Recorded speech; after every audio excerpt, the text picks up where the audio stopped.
This is the UNC probe. We have the handle, the shank, and the working end. The probe is used to measure probing depths as long as gingival margin, calculate clinical attachment loss, as well as bleeding and inflammation. The lines on the probe are represented as millimeters. From the tip to the first line is 1 millimeter.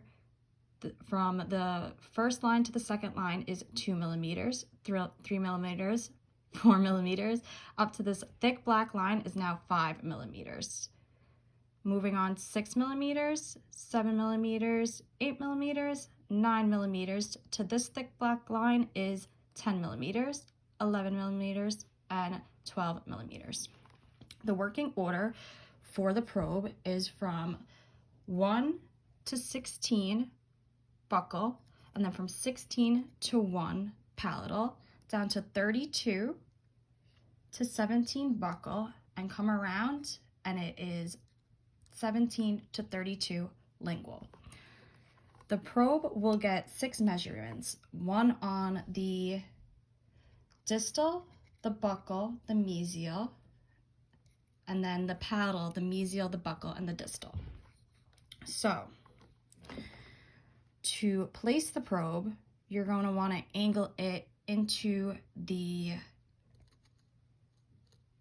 towards the apex of the root, slightly tilted away from the tooth.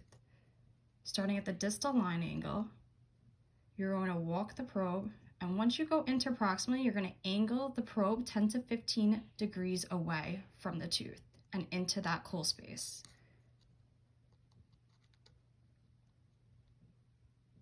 And then once you approach interproximally, angle to get that full reading.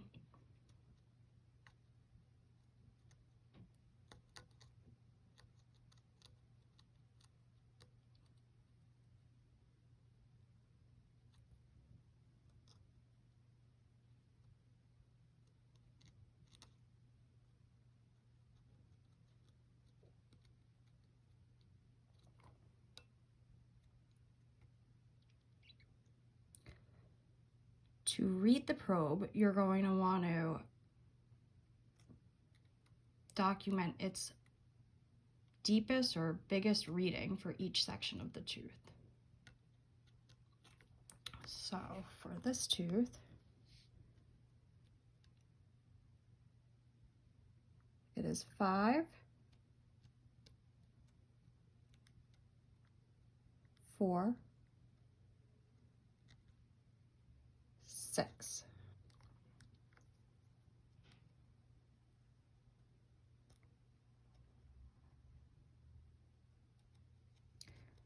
You should remain with light pressure.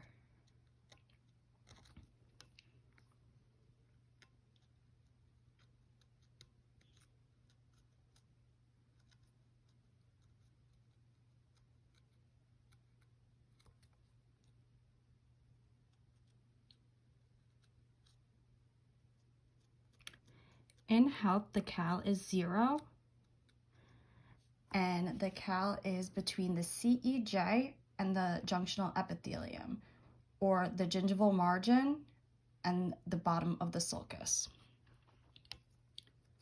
If someone has recession, you would add that to the probing depth. If somebody has overgrowth or inflammation, you would subtract that. So I would do the whole buccal, come around, and do the palatal side.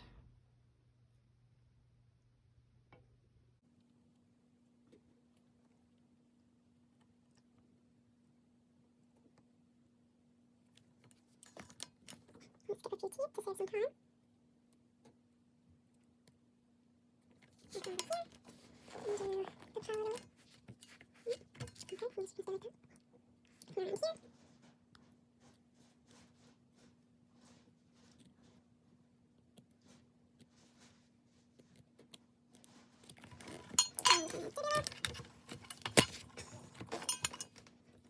So it's this way, come down to 32.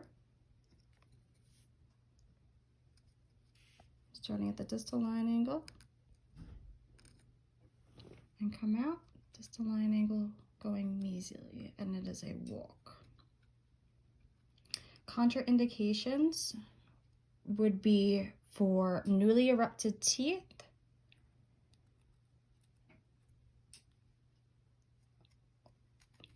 teeth that are in distress, such as an infection, or people with implants. We would not probe implants.